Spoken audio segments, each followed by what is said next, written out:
sebuah konsep kepaktaan, sebuah konsep fakta itu sebagaimana aliansi yang harus dibangun. Nah, ketika mereka punya aliansi, maka ini sebuah peluang anak didik kita untuk berbicara, berkomunikasi dengan orang lain dan membuat kolaborasi. Karena 3 tim ini harus kolaborasi supaya bisa menang. Jadi kolaborasi pertama adalah melalui 3 tim ini, kolaborasi. Jadi konsep kolaborasi pertama. Dan kemudian ini nanti akan dimainkan dalam sebuah gamesnya oleh di guidance oleh seorang mentor, ya, dan siswa mendevelop STEM skill, kemampuan sains, kemampuan teknologi, mau engineering dan math, dan mempraktekkan kemampuan engineering, dan tentunya mereka akan menghargai kerja keras, inovasi, dan bekerja sama sebagai sebuah satu tim. Nah, nanti saya juga bawa satu robot.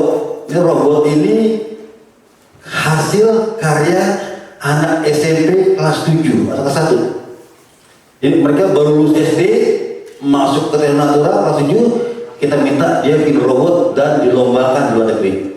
Nanti saya bawa robotnya mereka punya visi. Udah jalan belum? Udah belum? Oke.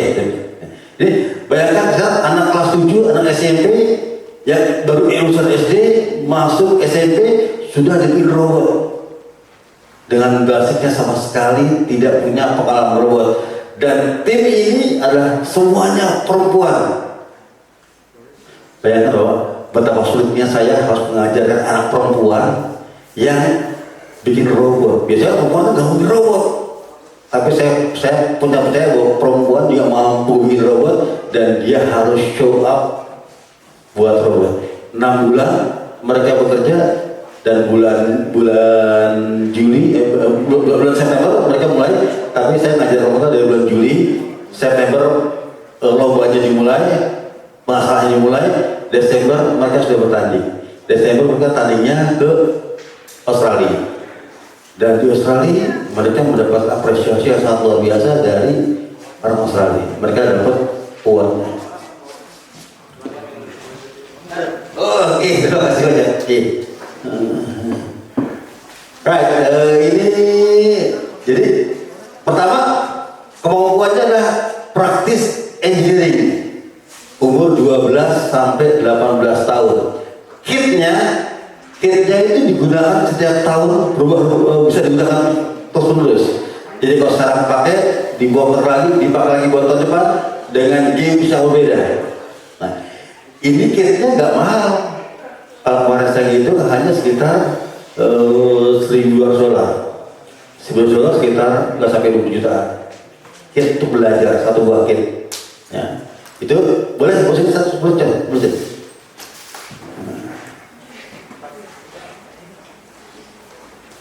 Right. Kita selalu tidak punya target tertentu dalam siswa kita, tapi seringkali siswa itu memberikan harapan yang jauh berlebih. Oke, jadi di tahun 2019 lombanya adalah mereka membangun Skystone. Skystone ini membangun bangunan di luar angkasa. Jadi robot ini harus ngambil bata-bata, tumpuk-tumpuk sehingga tinggi, dibikinlah seperti bangunan. Ini hasilnya mereka.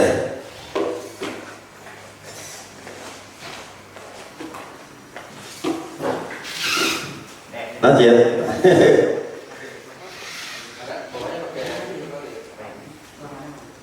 Oke, itu. Oh, yes. Makanya dulu ada maju.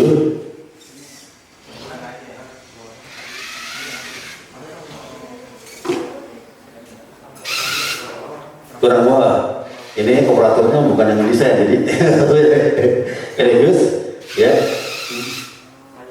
Nah, jadi ini konsep dasarnya mereka diajar untuk membuat sebuah gedung di Mars, dan yang bangun itu semua adalah robot. Dari ngambil stone-nya, pindahin stone, bangun segala macam itu semua robot. Ya. Bayangkan ini adalah hasil karya anak kelas 7, anak kelas 1 SMP yang sama sekali tidak punya basic robotik sama sekali. Kita ajarkan secara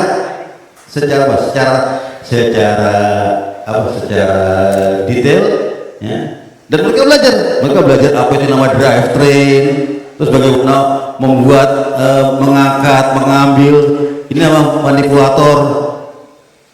Yang saya surprise, ya, ini akhirnya dapat award dari pemerintah Australia. Ini sebuah gambaran bahwa ternyata akhirnya kita mampu membuat anak-anak yang dari zero bisa keluar dengan sebuah solusi. Nah, pertanyaannya adalah kita menang award tapi kita gagal ke Amerika. Jadi harusnya kalau menang, ya, ada regional. Jadi kalau menang di Australia, kita bisa berangkat ke Amerika sebagai juara dari Australia. Ya. Tapi karena Australia juga pengen berangkat ke Amerika, ya otomatis kita nggak menang. Susah kan? Nah, jadi harapan saya adalah saya pengen bikin banyak tim robot seperti ini di Indonesia. Dan kita bisa bikin lomba di Indonesia sehingga pemenangnya langsung bawa ke Amerika. Kita bisa bikin itu di sini dengan harga yang saya tuh 12 juta sudah bisa jalan. Kenapa tidak kita bikin pembelajarannya? Nah, ya, ini menarik dan sekaligus ini juga punya potensi belajar yang sangat luar biasa karena dia memecahkan permasalahan. Nah, oke, next please. Nah, jadi ada project basic yang mereka harus lalui. Ya. Oke, thank you. Jadi pertama mereka harus bikin schedule. Ya, targetnya bulan Desember berangkat, sekarang bulan September bikin schedule. Kapan mulai ngedesain, kapan mulai nge-build, kapan mulai sampai uji coba dan berlatih. Jadi ada schedule, solusi. Kemudian mereka harus bikin desain spesifikasi. Robot yang mau bangun mau seperti apa sih? Bikin speknya sesuai dengan game yang akan dimainkan. Nah, setelah itu mereka otak-atik kalkulasi dengan paper. Kalau kecepatan sekian, berapa cepat, berapa lambat, mereka punya gambaran dari hitung-hitungan. Hitung-hitungannya paper prototype. Ini adalah STEM-nya, sainsnya. Ya, sederhana sih. Berapa radiusnya, berapa RPM-nya, kita bisa tahu kecepatan mobil, kecepatan dari robotnya berapa cepat dari RPM. Di situ mereka belajar, oh ternyata harga itu buat apa sih, keliling balik kanan itu buat apa? Apa koneksinya robot RPM dengan keliling kanan? Kalau dia punya ban lebih besar, maka akan lebih cepat. Mereka punya belajar tanpa kita ajarkan, ya tanpa kita paksakan, memahami harga V. Paper prototype. Kemudian mereka mulai membuat robot sendiri disesuaikan dengan lingkungannya. Nah, ketika kita bikin ini, kita harus bikin gamenya. Di game-nya ada simulasinya, apa yang dikerjakan mereka buat untuk simulasi dari tesnya. Construct, test, create, ya, sampai kemudian keluar dengan sebuah desain, file design. Setelah mereka desain, mereka harus membuat website. Nah, bagian artnya mereka belajar programming, membuat website dan menampilkan hasil karya mereka pada publik. Setelah itu mereka presentasi di depan kelas, direkam di YouTube. Jadi kalau nanti di sini ada lihat beberapa hasil di YouTube tersebut. Oke, next please.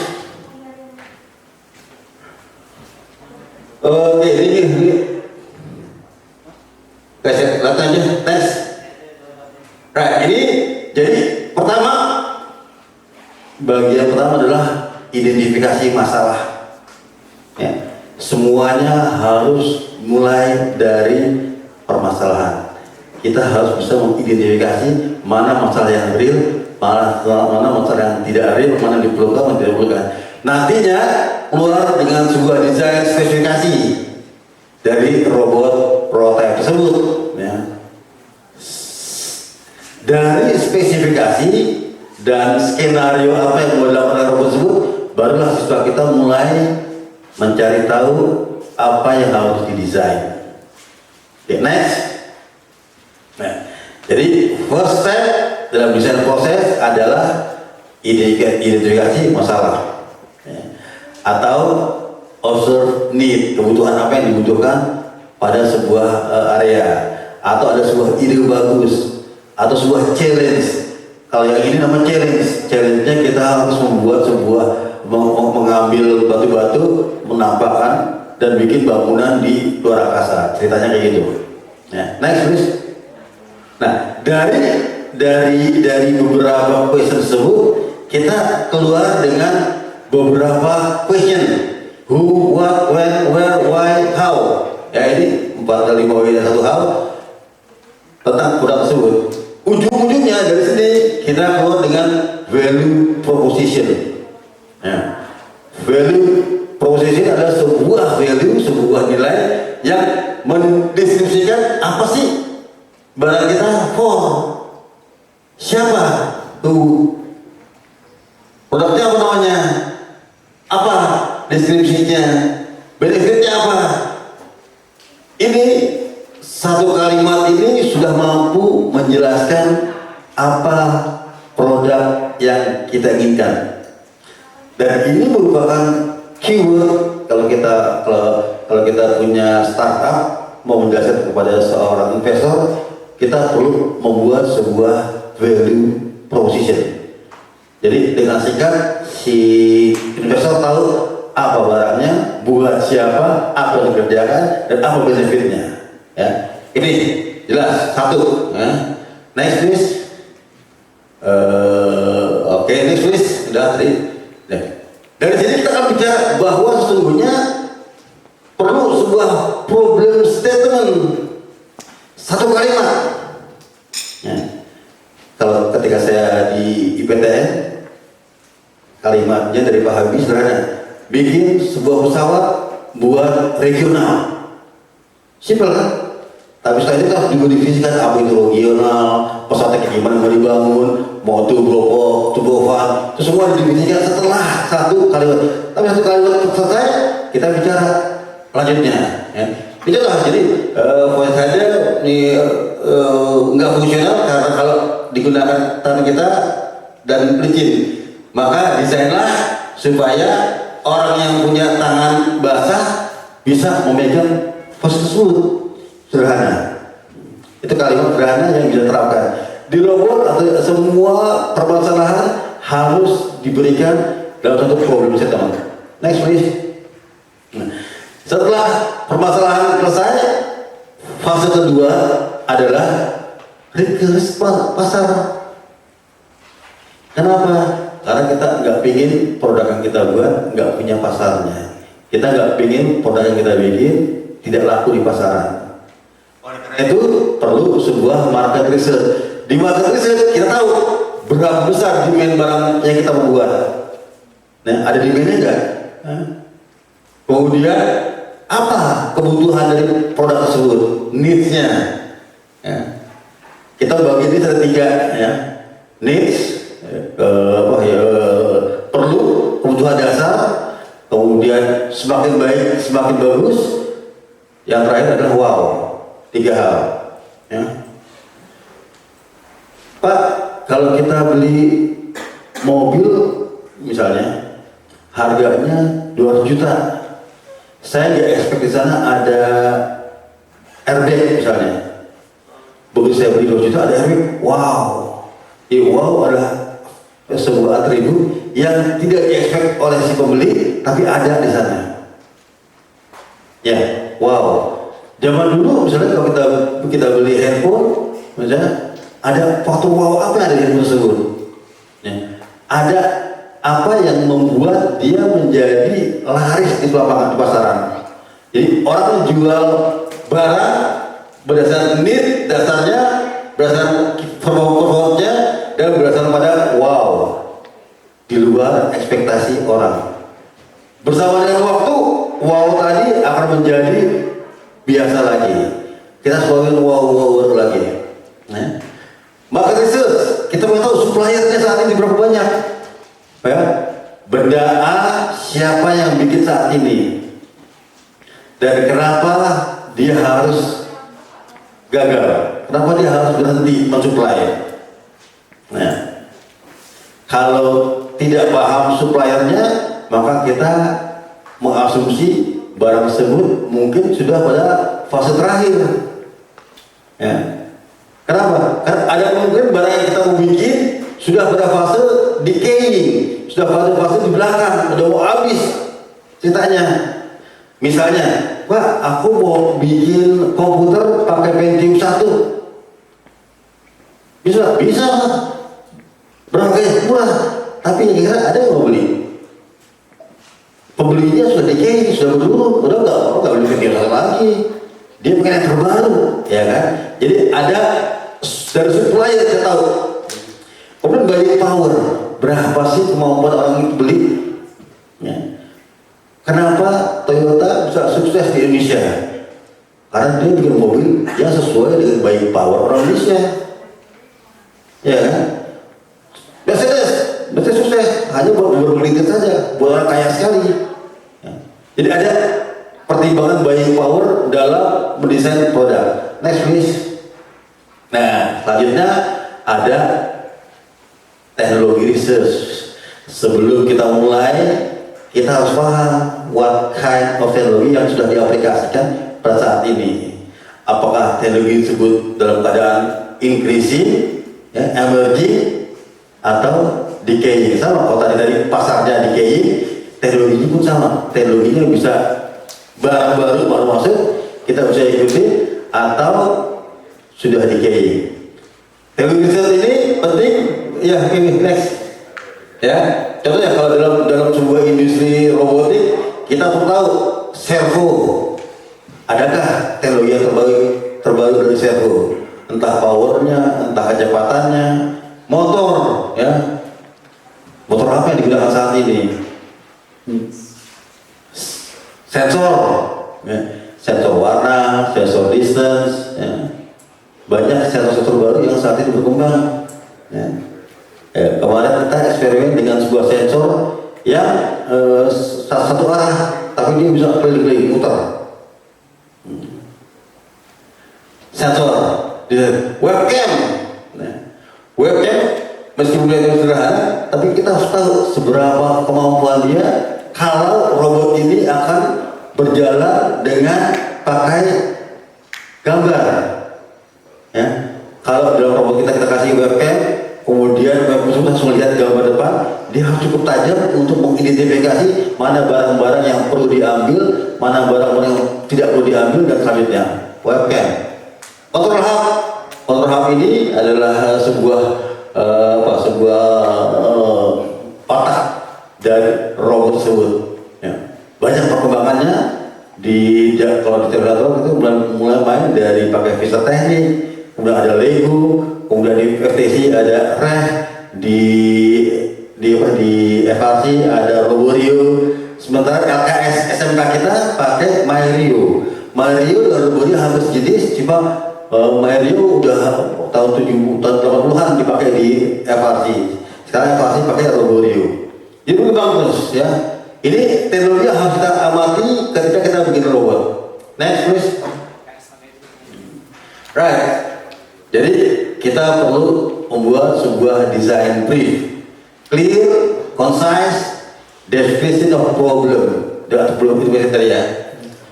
Nah, design brief juga menyangkut mengenai identifikasi, ya, atau kebutuhan yang harus diterapkan, yang harus diselesaikan oleh dalam satu permasalahan. Dia membuat list dari design constraints, limit-limitnya apa saja, fungsinya, appearance-nya, waktunya, legal issue, harganya, dan beragamnya. Untuk robot-robot tadi pasti ada design issue-nya. Misalnya dari besaran, dia tidak boleh lebih besar dari 50 kali 50 kali 50. Itu buat FTC. Di FRC beda lagi kriteria yang dipakaikan. Oke, next please. Nah, ada beberapa identifikasi yang perlu diterapkan ketika desain spesifikasi. Estetika, perlu nggak estetika? Buat beberapa industri ini nggak perlu estetika, dia hanya bikin desain to function, fungsinya apa dibikin desainnya, mau estetik enggak ada masalah. Tapi menarik, saya kemarin punya teman dia bikin tank, dia perusahaannya bikin tank dan dia dipanggil oleh pemerintah Brazil. Dia bilang, Pak, coba kamu bikinin tank buat saya, di mana kalau saya dijerit tank tersebut dengan tank yang lain, orang sudah bisa lihat tanknya bagus. Akhirnya apa? Estetika, keindahan tetap menjadi patokan karena tidak semua tank harus sama persisnya itu. Jadi perlu sebuah keindahan. Bahkan pada produk militer, waktu, informasi, capital money, tools and machine, energi, material, manusia, etik, ini semua merupakan constraint yang harus dihadapi oleh semua orang dalam mendesain sebuah produk. Ya.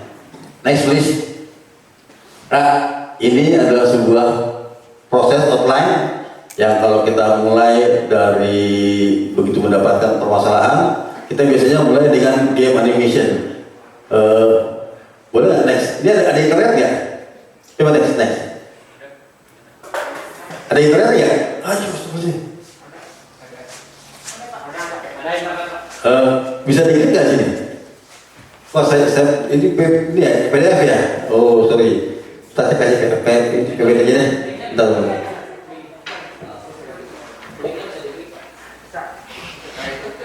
Oh, jalan? Bisa? Oke, next. A team consists of up to 2 driver operators, a coach, a human player, and a robot. The robot must be built. Jadi sebelum ketika hari awal mereka mulai dengan sebuah animasi apa yang harus dikerjakan robot tersebut. With 4 randomly selected teams. Di robotnya 3 tim melawan 3 tim. Is allowed only 1 human player. Your opponents for 1 match may be your partners for another. Jadi satu tim hari ini yang dilawan kita pada keduanya.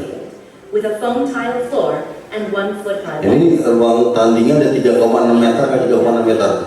Are mounted on the field walls. Nah, ini gambar-gambar jadikan sebagai patokan untuk image processing nanti di robot tersebut. Made up of 2 alliance-specific bridges with 14 inches of clearance and a neutral bridge 20 inches high.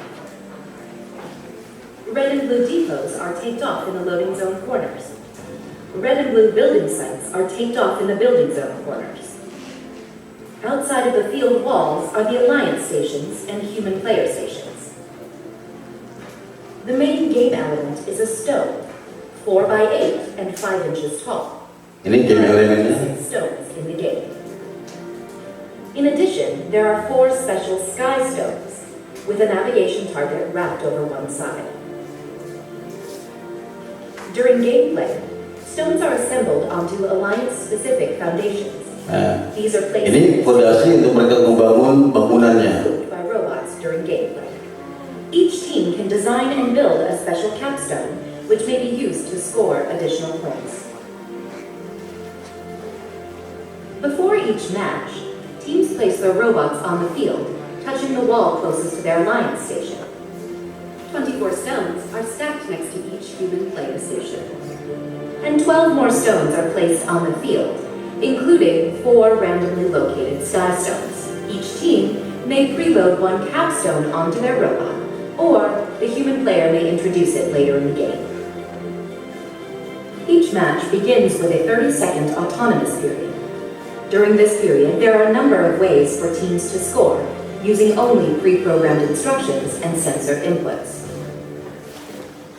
Repositioning a foundation to the building site will earn 10 points for the alliance. Jadi ada nilai menggeser fondasi. Earns 2 points for each stone delivered to the building zone. Both the robot and stone must be completely in the building zone.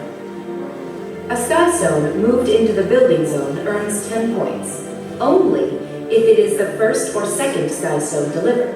After that, sky stones are worth only 2 points. If a robot can park over the midfield tape, it will earn 5 points. And finally, each stone placed in the foundation earns 2 points. Following the autonomous period is the 2-minute driver control period. There are a number of ways to score points. Each stone delivered completely through an alliance's bridge earns 1 point. However, a stone delivered through the neutral bridge does not earn any points. Each stone placed on the foundation earns 1 point.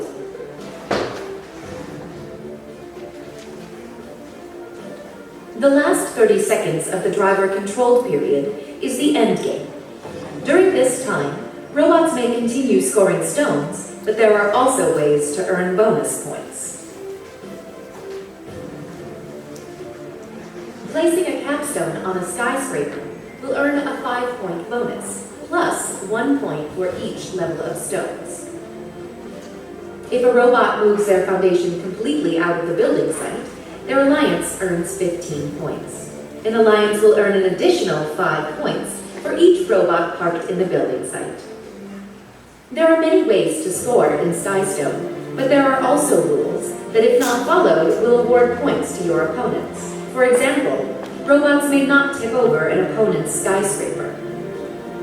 Robots cannot block access to their opponent's field elements. Robots are not allowed to reach outside of the playing field. Robots cannot launch game elements, nor are they allowed to deliberately detach parts.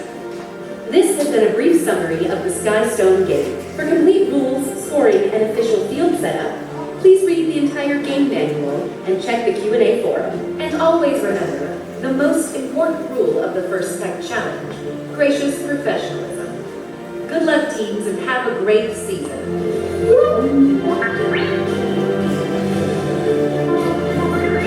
Terima kasih. Jadi setiap kali bulan September mereka keluar dengan sebuah games. Ya, gamesnya stop, mundur dikit tadi. Mundur dikit ya. Ya, maju dikit ya. Terus lagi. Ya. Ya, stop. Nah, ini yang ngedesain gamesnya adalah perusahaan-perusahaan top, Qualcomm, Holley Aerospace, PTC, yang mereka merasakan perlunya anak-anak muda yang mereka butuhkan untuk masa depan. Jadi mereka bikin desain game yang sesuai dengan masa depan yang mereka harapkan. Nah, saya bahagia melihat seperti ini. Kenapa? Karena yang ngedesain kebutuhan industri top. Tahun ini dari Boeing. Coba bisa yang kedua nggak? Boleh ya? Yang next aja. Video kedua. Ya di PDF-nya ada yang kedua. Di PDF-nya. Bukan di PDF tadi. Balik ke PDF. Nah, sebelah kanan. Bayar cuma 10% di Lazada Epic Birthday Sale. Nah, ini tahun ini yang bikin Boeing. Boeing dengan FedEx.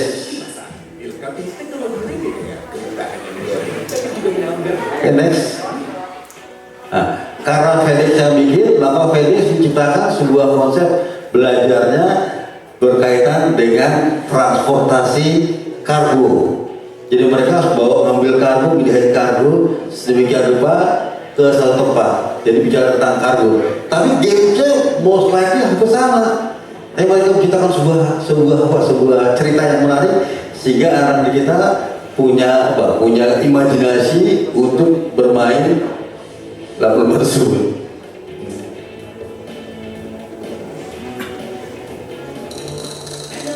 First Tech Challenge 2021-2022. Ini tahun ini selesai, tapi karena kita nggak bisa datang ke Australia, kita nggak bisa ngirim anak-anak kita ke Australia. Tapi ini kalau kita dapat di sini, kita bisa berangkat ke Amerika dan bulan April ini di Amerika World Championship-nya. Must be built from materials specified in the game manual and fit within an 18-inch sizing tool, but may expand after the match begins. Each match is played with 4 randomly selected teams, 2 per alliance. Sama seperti di awal, 2 kali 2, 2 dengan 2. Partner for another. Kalau di MRT 3 dengan 3, On a 12 sama ruangan tandingnya 3,6 meter. and 1 foot high walls. In the back of the field are taped off warehouses, which are alliance neutral. Obstructing the warehouses are barriers. Jadi di sini anak-anak dikenalkan dengan bahasa Inggris, warehouse, hub, cargo, bahasa-bahasa yang dipakai buat industri. Anak SMP harus dikenalkan dengan konsep tersebut. Specific carousels are mounted on the front corners of the field walls. Alliance-specific barcode tape is located between the warehouses and the storage units. 4 unique navigation images are located around the field perimeter. 2 Alliance-specific shipping hubs and a 3rd shared shipping hub are positioned as shown. Outside of the field walls are the red and blue Alliance stations. There are 2 types of freight. 20 pieces of cargo, 2.7 inches in diameter, and 2-inch square boxes in various weights. 30 lightweight, 20 medium, and 10 heavy boxes. 4 of the lightweight boxes are marked with an X. In addition, rubber ducks will play a key role in the game, and teams will be constructing their own custom-designed shipping elements. Boleh fast forward ini. Before each match, Ya. Terus. location, alliance help points, earns 10 points. Following the outline, alliances score points by delivering freight to storage units and shipping Terus hubs. lagi. Earn and Fast robots forward. Terus. Carousel.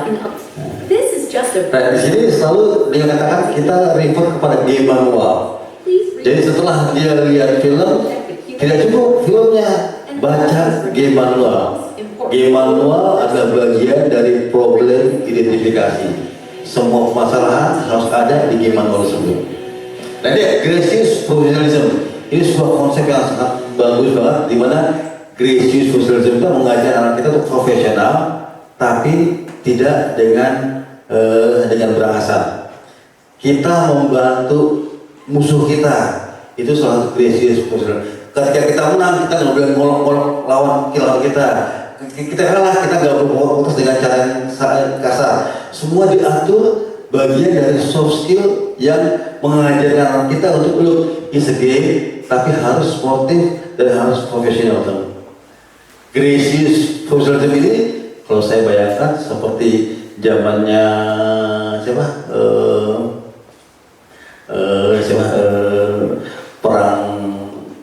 Perang salib, ketika King Richard sedang sakit, Salahuddin bukan malah bangga segala macam, dia mengirim seorang tabib mengobati, kemudian berperang kembali.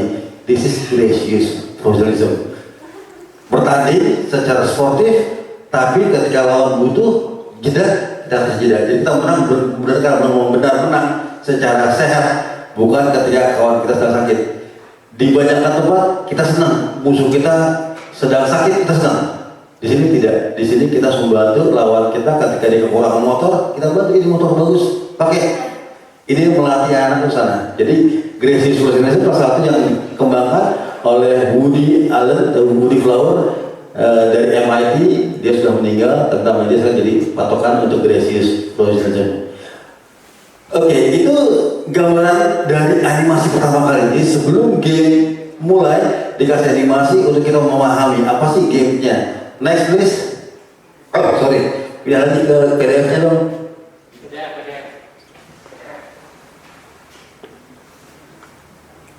Right, jadi kita bicara animasi, setelah itu next masuk ke games. Nah, boleh di klik satu yang paling yang bawah yang banyak dulu mungkin. Ya baru satu. Oke, terus nggak ada, kenapa? Coba yang kedua. Coba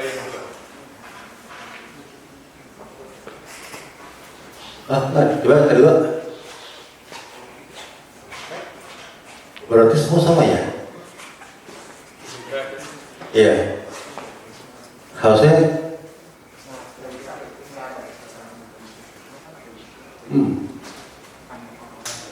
coba nextnya. Yang ini coba Google Drive nggak bisa juga. Oh. Berarti semua orang saya udah share sebenarnya. Selama dia punya akses tersebut. Oh, coba di copy deh, di copy terus buka copy satu semuanya. Satu bagian copy, ya. Di copy. Ya, drag copy. Oke, satu copy, terus buka di, ya, yes.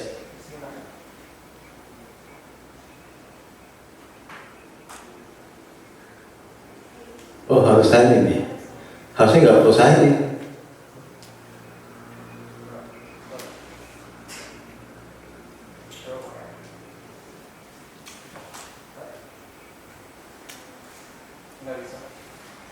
Oke, coba belum.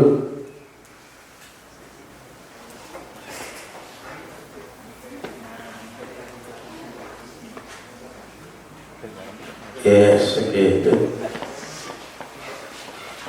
Oh, kenapa ya?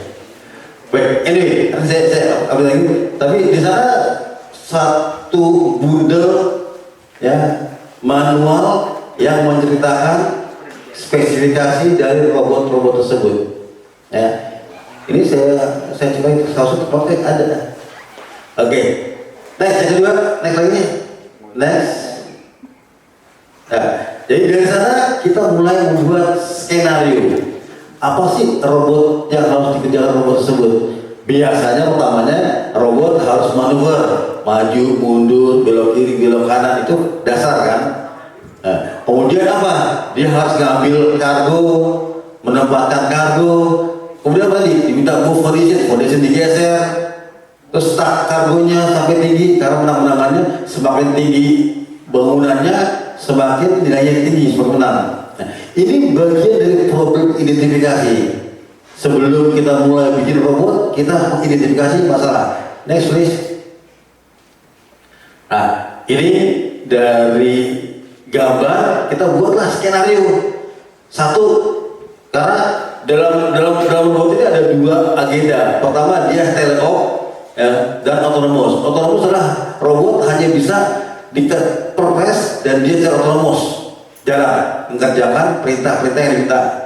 Itu selama 30 detik pertama. Setelah 30 detik pertama baru kita dikontrol oleh joystick.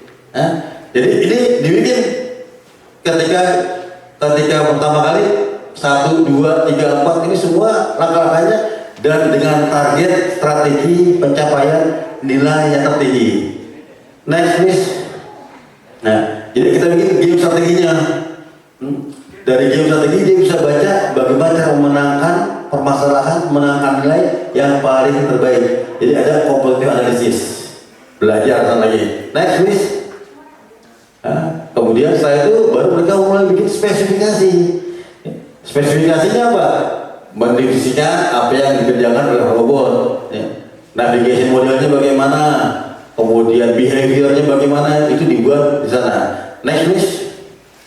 Oke, ini rumus spesifikasinya, task demonya, behaviornya, demonya, ya sama. Next please. Oke, next. Nah, ini saya cepatin karena waktunya dari 5 harus 3 saya lewat aja. Nah, oke. Bisa dikasih sedikit gambarnya? Kurang atas sedikit ini.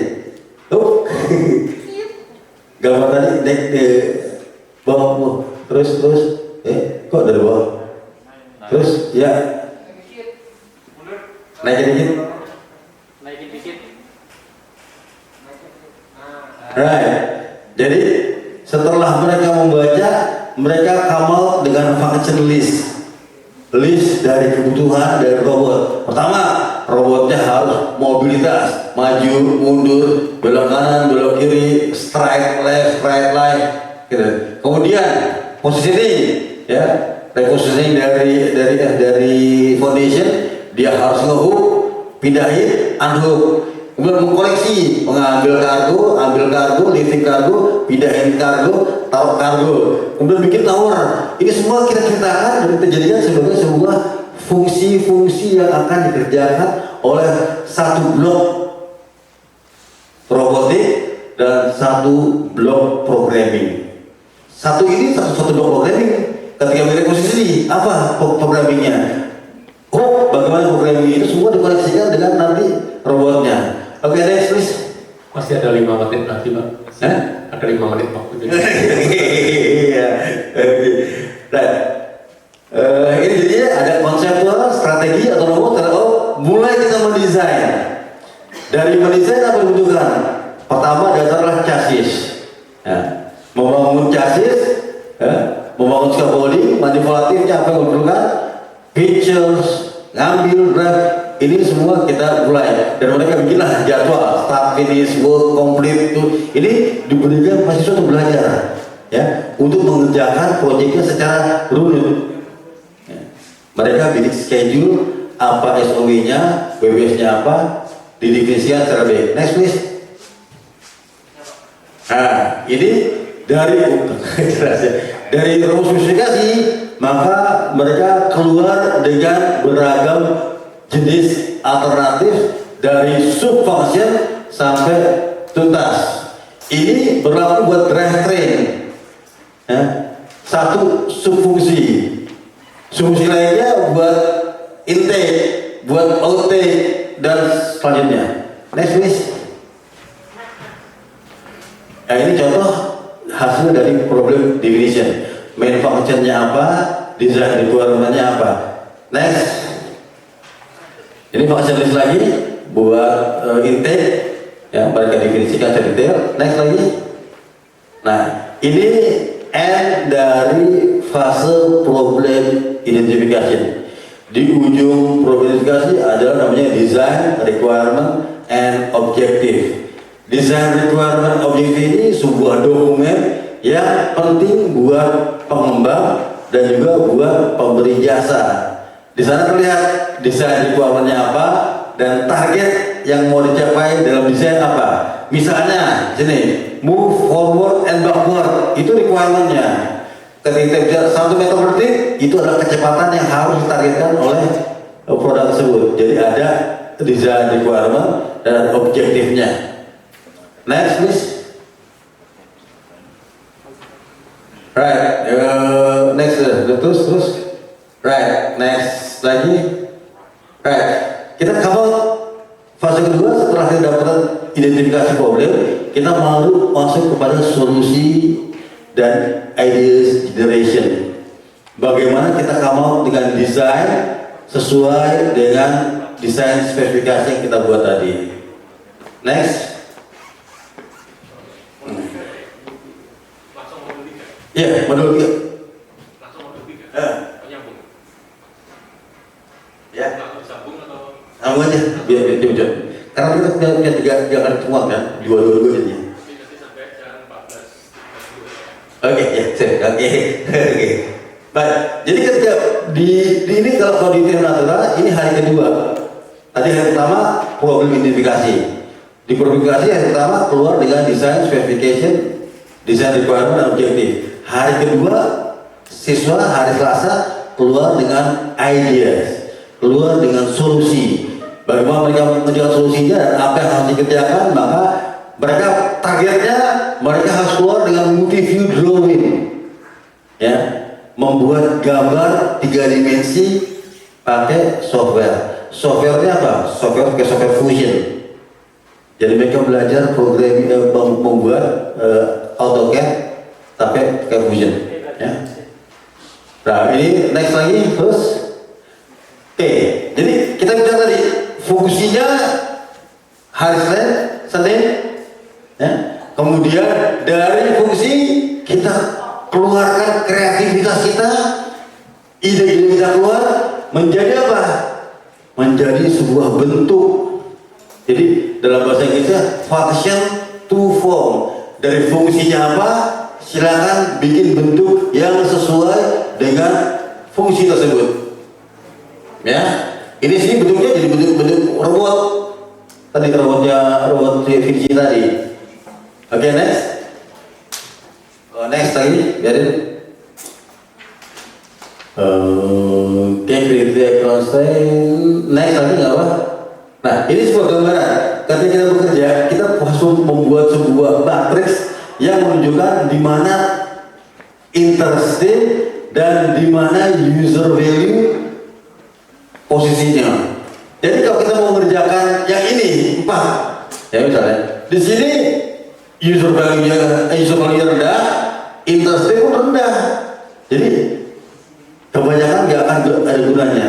Yang terbaik adalah bagian atas kanan, yang high, interstate tinggi dan user value-nya juga tinggi. Oke, next. Nah, ini tadi gambaran bagaimana mereka membuat gambar-gambar 2D. Ini semua digambar, dicoret-coret sebelum mereka membentuk dalam bentuk 3D. Ada 4 desain di sini untuk drivetrain, ya, masing-masing punya kriteria sendiri. Ada yang pakai 6 wheel, ada yang pakai 4 wheel. Itu mereka eksperimen. Oke, next. Ini adalah hasil dari penjelajahan setelah dari gambar 2 dimensi dipindahkan menjadi 3 dimensi. Ya, tadi itu 4 wheel, ada 6 wheel, dan ada desain 4 yang pakai diagonal wheel. Ini sebuah eksperimen. Setelah mereka berdesain, mereka harus bikin bangun satu dan diuji mana yang paling sesuai buat mereka pakai dalam lomba tersebut. Next please. Nah, jadi di sini kita mulailah sebuah solusi dari masing-masing permasalahan. Ini masalah satu mobilitas, apa idenya? Masalah repositioning, apa desain idenya? Masalah connecting, apa desain idenya? Masalah build tower, bagaimana desain idenya? Masalah capstone, bagaimana idenya? Masing-masing ide ini bisa dikombinasikan A1, B3, C2, D1 dengan E4, dapat satu solusi desain.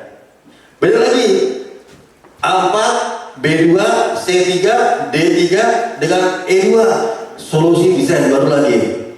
Jadi dari sini kita bisa punya banyak ide, banyak solusi, banyak prototipe yang bisa berkembang dari gambaran seperti ini. Tujuannya apa? Supaya kita kreatif. Kita keluar dengan beragam jenis solusi, hasil kombinasi A, B, C, D, E. Itu bisa dikombinasikan jadi sebuah solusi. Mana solusi terbaik? Harus diuji cobakan. Oke, next. Ini sama, pas desain solusinya boleh. Ini gambarnya produk juga sih. Nah, sekarang saya mau kasih gambaran kira-kira apa sih yang sering terjadi dalam sebuah robot. Ya, tadi kita bicara drivetrain, maju depan kiri belakang. Sekarang kita bicara manipulator. Ya.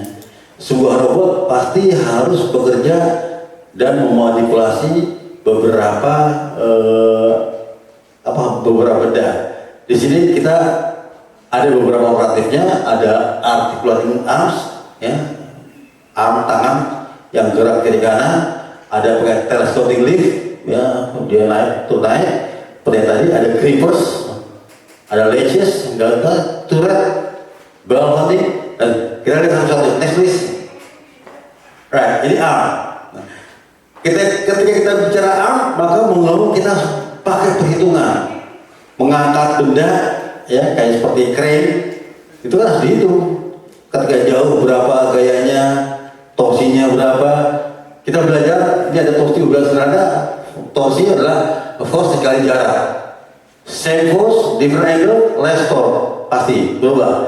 Jadi ketika berubah kiri kanan segala macam, pasti akan ada critical di mana itu minimum dari motor kita. Ya. Semua motor punya kriteria torque, ada torque-nya.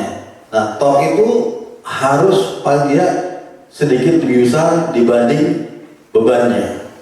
Kalau bebannya besar, motornya nggak bisa bekerja. Berarti bagaimana kita ngukur motor apa yang digunakan melalui perhitungan torsi. Ada perhitungan torsi dua. Next please. Ya. Ini lifting angles. Power, ini hitung power, dan dari sini kita bisa hitung power berapa power yang dibutuhkan untuk mengangkat sebuah benda. Matematika, fisika ada di sana. Next. Nah, ini menghitung power karena kita ujung-ujungnya kita harus menghitung berapa banyak power yang dibutuhkan dan berapa lama baterai kita survive. Ya, tujuannya kalau kita lagi main game, kita powernya perlu kan? Berapa power yang disuplai oleh baterai kita dan berapa konsumsi power yang dipakai oleh robot kita harus dihitung. Ini bagian dari perhitungan. Next. Oke, ini beberapa tips untuk arms. Kalau bisa pakai lightweight material, cube itu bagus. Kemudian pakai sensor supaya bisa tahu posisinya di mana. Kamera juga bisa. Kemudian dan keep it simple. Ya, jangan terlalu banyak tambahan-tambahan. Ya.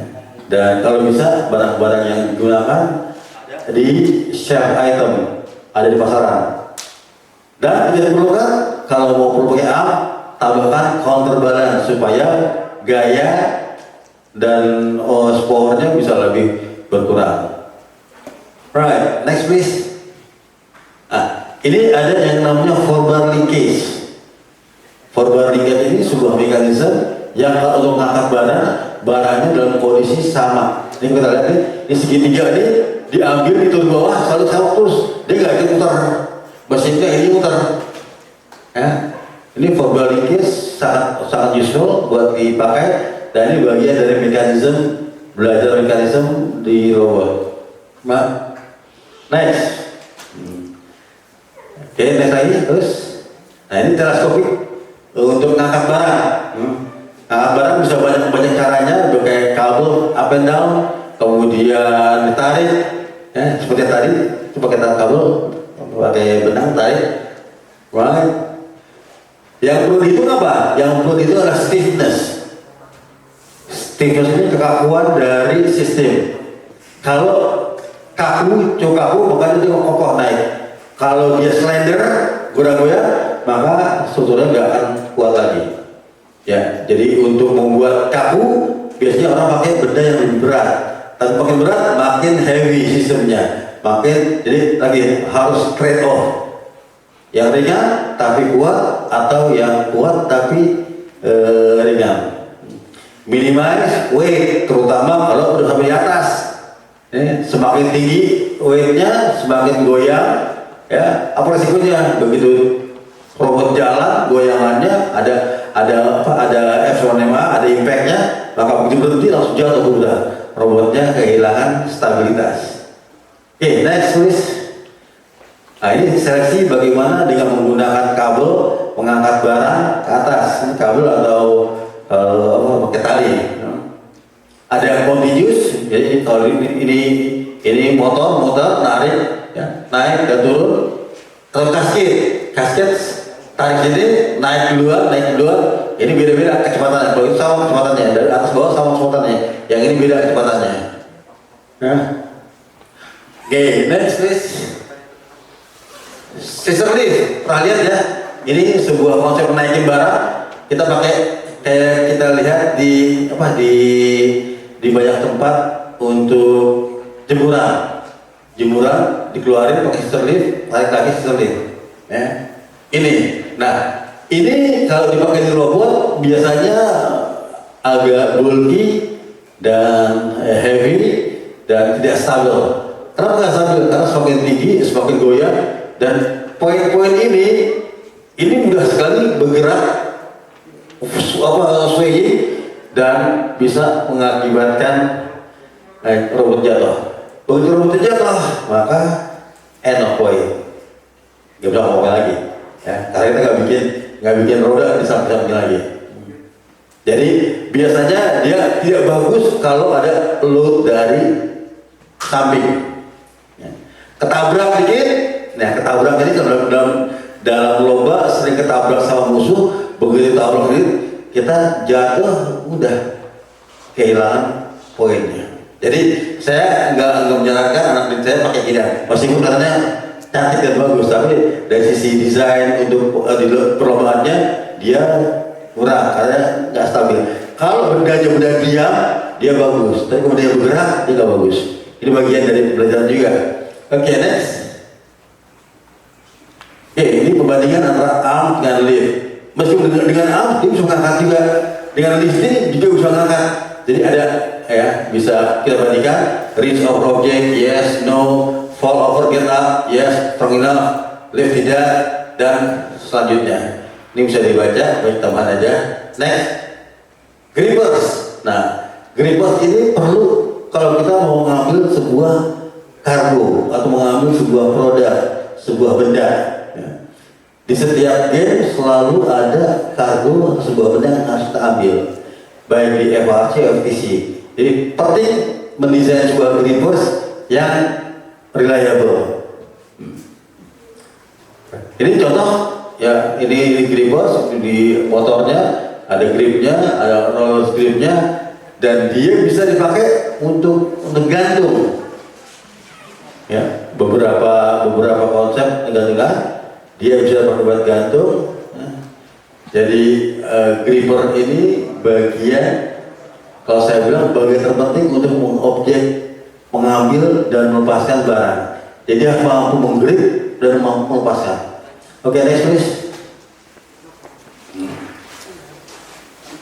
Nah, grippers seringkali kalau kita grippernya pakai benda yang statik, maka hasil pegangannya tidak stabil.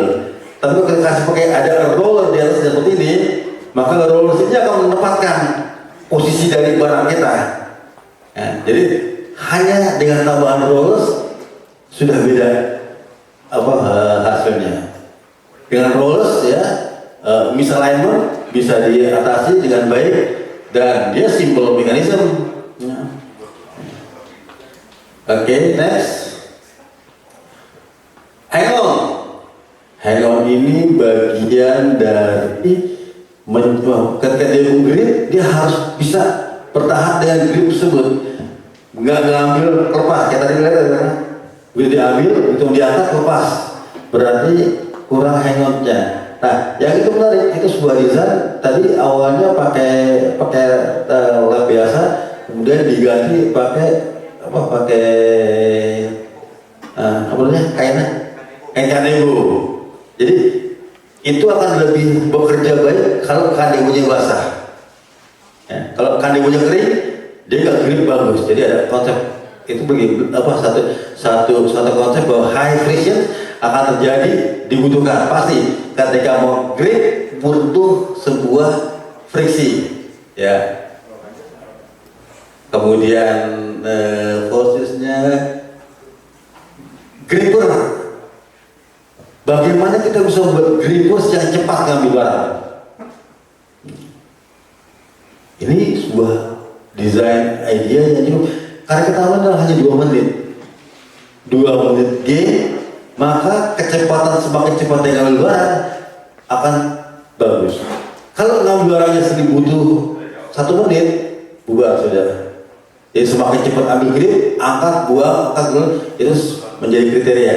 Ini bagian dari desain yang harus dibuat. Ya, next. Latching, biasanya di ujung-ujung cerita target robotnya harus mampu naik lift suatu, kemudian naik badan dia. Jadi perlu sebuah latching di mana ketika dia sampai dia nggak ngatur lagi. Ya, karena di akhir cerita semua robot dimatikan, dan ketika dimatikan dia stay di atas. Kalau tadinya dengan robot nyala, dia bisa putarkan robotnya, motornya masih nahan dia. Kalau begitu motor dimatiin, maka dia akan turun pelan-pelan karena torsi dari motornya. Oleh karena itu perlu sebuah konsep latching, sebuah konsep di mana ketika sudah saya nggak turun lagi. Dia ada schedule, ya. Ada bisa pakai spring loaded atau pakai hal lain. Ini sudah spring, begitu dia sampai jirit muter, maka udah dia nggak akan jatuh lagi. Oke, next please. Nah, tadi kita lihat di beberapa lomba kargonya bisa dalam bentuk bola atau bentuk kubus. Ini beda penanganannya dan beda aplikasinya. Ya. Ada macam-macam ketika bentuknya bulat gampang gerakinnya, ketika bentuknya kubus mau nggak mau ambil satu-satu atau dengan cara yang lain ya. Ini ada konsep akumulator di mana dia berputar terus. Kalau ada bola begitu diputar ini ditarik ke atas, ambil naik terus ya. Problemnya nanti biasanya ada masalah ketika dalam kriteria desainnya mengatakan robotnya hanya boleh ngambil dua bola saja, kargonya yang 2 atau 3, maka harus hati-hati. Lagi mereka belajar ketika 2 roda ada 2 bola jangan pakai ginian. Kalau bola yang unlimited pakai ginian karena langsung bola akan langsung diambil. Tapi kalau hanya 2 makanya harus hati-hati, ambil pakai video aja. Ya. Jadi kemarin ketika lombanya di evaluasi kemarin hanya 2 bola maksimum. Begitu lebih dari 2 bola kita kena penalti. Ya, jadi bermain dengan konsep yang sama. Oke, next please. Nah, right. Setelah itu ada conveying, mengangkat atau memindahkan. Ya, setelah ngambil kita boleh mindahkan ke mana? Bisa belajar dengan konsep conveying. Jadi diambil sini, diangkat conveyor, pindahin ke tempat, ini pakai conveyor ya, atau continuous belt. Ya. Di dalam satu box itu ada conveyornya. Jadi di FTC kalau kita beli box FTC itu di sana ada conveyor yang sederhana yang kita pakai buat belajar. Ya. Continuous belt, individual roll bisa pakai. Ya. Right, next please. Conveyor, masuk conveyor. Kenapa kadang-kadang ketika pakai conveyor ada bola-bola yang ketahan. Ya. Dan bagaimana kita supaya bola itu jalan terus-terusan. Ya. Right, next please. Oke, control meter, speed and volume. Oke, ini biasa. Next please. Nah, ini yang menarik. Shooting. Kalau kita pernah main tenis, ada robot tenis yang shooting bola-bolanya, ini kita bisa pakai. Bola dari bawah masuk ke atas, di atas mau di shoot. Nah, ketika di shoot, dia belajar projectile. Tingginya berapa shoot, elevasi desain, elevasi shootingnya, berapa kecepatan awalnya, itu bagian dari sains lagi, belajar sainsnya. Dan kemudian ada turret, ini bisa pakai turret, dimana dia bisa turun ini. Kalau anaknya pintar programming, maka setiap saat turret ini bisa diarahkan secara otomatis. Jadi kalau target sana mau robot yang sini selalu terus, ya. Jadi selalu dibikin dengan programming. Ya. Jadi targetnya selalu diikat oleh si turret tersebut. Nah, kemudian yang terbagus itu adalah dia harus mulai mampu membuat sensor mendeteksi bola, ada bola atau enggak. Bikin sensor, ada bola masuk, dia sensor 1, 2, 3, 4, 5 bola, dia tahu ada berapa dalam dia.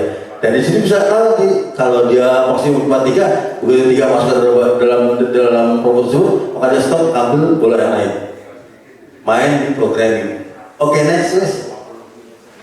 Nah ini winches untuk hanging. Ya. Ada yang pakai arm, ada yang pakai winches, pakai tali di atas dan seterusnya. Right, next please. Ini sebuah gambaran saja, gambaran dasar pada diri kita bahwa banyak cara dalam mendapatkan solusi akhir. Tapi yang jelas mereka harus belajar mengkonsep desain, menghitung berapa kebutuhannya, baru kemudian keluar dengan 3 dimensi. Next please. Nah, ini konsep desain, intake desain, exit desain. Ini semua digambarkan pakai 3D dan harus dikerjakan secara paralel ketika mereka mendesain. Next please. Nah, ini sama, ini shooter. Next please. Jadi kemudian baru kita gabungkan level desain, menggabungkan yang A, B, C, D, baru mereka pilih mana solusi yang mereka ambil. Ketika mereka 1, 2, 3, 4, 5 kriteria ini masing-masing punya solusi, 5 solusi, maka mereka harus pilih solusi tersebut dan dikombinasikan. Solution pada level design. Next. Nah ini gambaran dari pemilihan tersebut. Jadi kok ada task di atasnya, main function, sub function, kemudian keluar solusi-solusi. Misal satu sub function punya 3 buah solusi, ini ada 3 sub function, maka masing-masing bisa membuat beberapa kombinasi. Ya, kombinasi ini dibuat prototipe-nya, dibikin konsepnya, kemudian diuji jadi sebuah produk, improve, ya, dan kemudian di assembly sampai detail, keluarlah final layout and design. Ini sebuah proses engineering design. Jadi mulai dari task, solusi, berikan solusi secara prinsipal, kombinasikan prinsipalnya, bikin varian apa yang terjadi di sana, dimensi layoutnya, buat assembly-nya, dan keluarlah sampai produk final design. Next please. Ini adalah sistem level design. Ini adalah yang gambar dari yang tadi itu. Oke, next. Nah, setelah itu apa?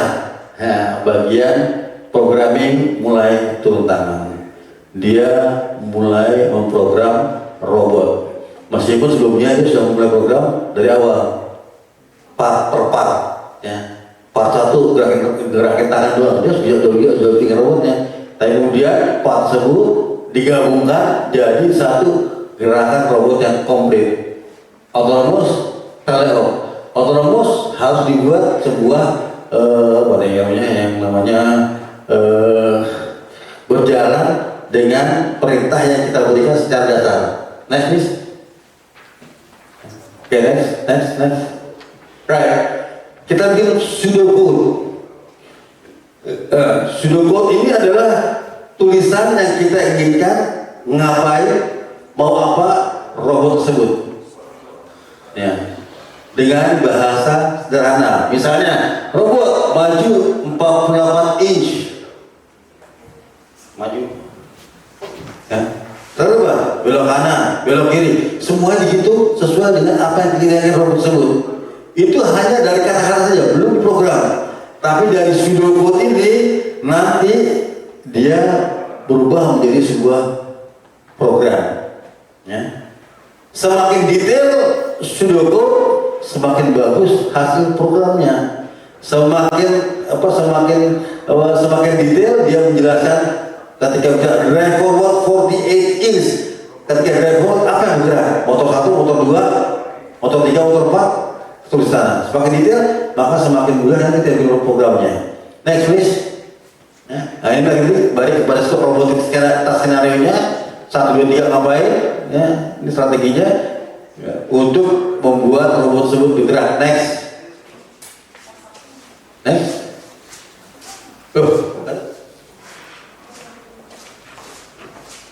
Sampel robotnya nggak ada ya? Sampel programnya. Oke, keren. Oke, ini selesai kita dengan sebuah modul solusi ideas. Jadi dalam solusi ideas, gambar dibuat dalam 3 dimensi, dan programming sudah mulai membuat dalam bentuk part programming, belum solusi total, belum pada keseluruhan. Nah, itu adalah ideas and generation. Masih ada waktu Pak? 2 menit lagi Pak. 2 menit lagi. Baik. Jadi secara gamblangnya di kita tadi Senin permasalahan, Selasa solusi desain. Dari solusi desain kita keluar yang namanya desain. Desainnya dalam bentuk 3 dimensi, materialnya apa, dan cara pembuatannya. Kenapa cara pembuatannya penting? Karena dari desain biasanya dia hanya bisa dibuat kalau kita paham manufacturing. Next kita akan bicara bagaimana manufacturing, tapi penting untuk memulai pertimbangan manufacturing ketika fase desain. Jangan sampai kita membuat desain tapi tidak bisa dibuat, atau bisa dibuat tapi dengan harga yang mahal atau waktu yang lama. Itu nggak boleh. Jadi ketika kita mendesain, kita sudah pertimbangan ini nanti dibuatnya bagaimana. How membuat desain yang sesuai dengan target dan proses manufacturing yang dimiliki oleh perusahaan tersebut. Kalau perusahaan cuma punya CNC, pakai gunakan CNC sebagai pola pikir untuk membuat barang tersebut. Kalau punya NC doang, juga pakai buat bagaimana caranya. Ini sederhana. Ya. Nah, untuk yang FVC ini tidak menyarankan sebuah desain yang kompleks sekali. Jadi kebanyakan produk-produknya bisa dirakit. Nah, kreativitasnya bisa dirakit, punya kreativitas yang panjang, atau dibuat dengan pakai 3D printing. Itu nanti kita akan bicara lebih detail lagi, bicara mengenai manufacturing proses. Boleh? Terima kasih Pak Riza. Aplaus untuk Pak Riza. Jadi kalau lebih singkatnya kira-kira ya Pak ya, bahwa dalam desain itu sangat kompleks ya Pak ya. Tidak hanya satu sisi yang menonjol, tapi harus mempertimbangkan hal-hal yang lainnya. Dalam sebuah robot nggak hanya cepatnya saja, kalau cepat jatuh nol juga nilainya ya Pak ya. Jadi ada banyak hal yang juga. Kita punya waktu 5 menit untuk tanya jawab, kemudian kita akan break 10 menit memberi kesempatan Pak Riza untuk istirahat. Booking dulu waktunya ya Pak. Udah di-book dulu waktu satunya oleh Pak Manto. Tolong pihak panitia nanti jika ada yang daring mengajukan pertanyaan silahkan di chat atau juga bisa langsung saja. Pertanyaan pertama jatuh ke Pak Manto, silahkan Pak Manto.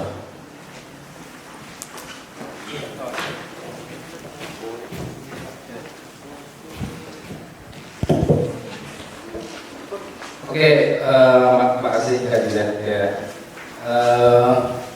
Saya berharap ini tidak ada kemudian lagi ya. Saya nggak berharap. Nggak ada. Masih ada nggak? Ini Pak Kak Diza.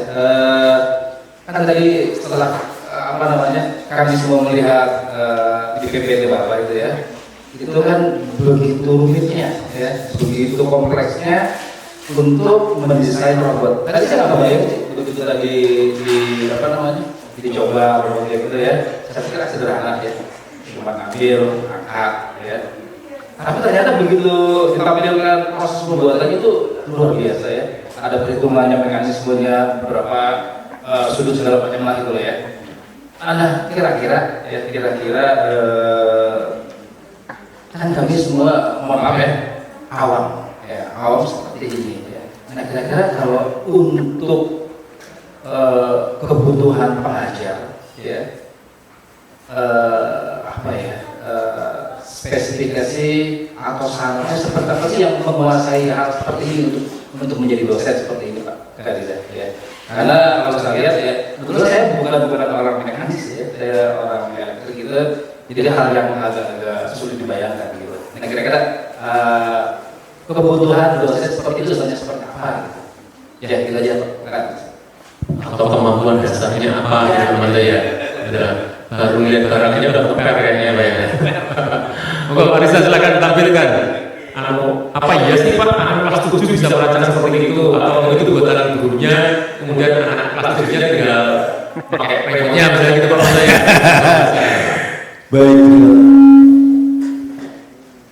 Baik, terima kasih. Karena tadi pola kita adalah pola memberikan pembelajaran sepenuhnya kepada siswa, jadi kita mencari siswa kita untuk mencoba beragam hal. Jadi yang kita tawarkan adalah mereka harus keluar dengan sebuah ide. Nah, jadi kalau demikian caranya, mungkin dia benar. Jadi gurunya ngapain atau gurunya kayak gimana? Di kita kalau lihat gurunya kebanyakan guru orang biasa, tapi dia paham bagaimana membangkitkan anak untuk bekerja. Itu yang pertama. Nah, tentunya juga kalau memang mereka butuh spesifik ilmuwan, kita kadang bisa mengundang orang luar untuk memberikan tersebut, atau yang sering kejadian adalah getok keluar, kakaknya ngajarin adiknya. Ya, jadi saya pribadi tidak harus detail tahu semuanya, tapi ketika saya butuhkan, Gazi tolong ajarin anak ini, dia ngajarin. Jadi dari kelas 9 karena dia terlalu udah bisa, dia turun. Ya. Ketika programming nggak bisa, oke kita panggil kasusnya tolong ajarin seperti. Jadi tapi seringnya juga anak-anak itu yang ngoprek sendirian. Nah kalau ini udah buat saya sebuah kebanggaan kalau anak mau ngoprek, karena dulu dia ngoprek dia akan banyak dapat sesuatu yang hal di luar dari pembelajaran. Jadi robot tersebut karena dasarnya dibangun pertama kali itu panjang juga. Kita punya pertemuan tiap Selasa, Jumat, Sabtu ketemu, kasih tahu mereka, ayo bikin drive train. Bukan drive train itu buat ngantar robot kalian bergerak. Kak, bikinnya berapa roda? Terserah kalian, mau 4 roda, mau 5 roda, mau 6 roda, bikin. Mereka bikin. Kita guide, kita bikin pokoknya secara gambar kita kasih guide, tapi yang mengerjakan mereka. Dan buat saya menarik karena tiba-tiba ada perempuan yang gak bisa pegang obeng, mereka pegang obeng, pegang palu semua, mulai aktif. Itu yang bikin anak perempuan semua Pak. Nah, itu satu. Yang kedua, begitu mereka stuck, itu baru kita masuk lagi kasih ide-ide baru yang segar. Yang paling gampang buat saya adalah saya kasih ide baru. Kamu lihat pertandingan X, buka YouTube. Di YouTube yang lihat kan ada robot gerak, Kak, gerak kayak gini Pak. Oke, lihat gerakan gini, bagaimana bikinnya? Mereka eksperimen lagi. Jadi banyakkan yang mereka pelajari sudah ada di internet. Kita hanya mengarahkan mereka melihat dan mereplikanya, dan mereka mau dengan sebuah hal yang baru. Jadi kalau saya mencari seorang guru, saya lebih mencari di Terora itu ada 2 jenis guru, ya. Karena kita satu kelas itu ada 16, berarti kita punya satu guru yang bicara psikologi, satu guru yang bicara masalah IPA. Kalau ada, jadi kalau ada satu kelas 2 orang guru IPA, guru psikologi. Psikologi untuk mengetahui status dari kejiwaan mereka masing-masing, dan guru yang IPA ini memberikan gambaran masukan tambahan. Tapi nggak harus mereka menguasai semuanya. Di kita yang psikologi, misalkan ada psikologi UI, kemudian dari IPA-nya macam-macam sih. Ada anak-anak teknik, teknik, anak-anak IPA juga ada, anak biologi juga ada, dan karena mereka paham cara kita bermain bukan nyekokin mereka nggak bisa, nggak tahu, yuk kita cari tahu bareng-bareng, cari internet, dan juga belajar secara langsung. Jadi, tapi yang terpenting adalah bagaimana mentor menggait adik-adik kita untuk sampai pada satu titik. Nah, guidance itu harus sudah selesai ketika sebelum bulan Juli.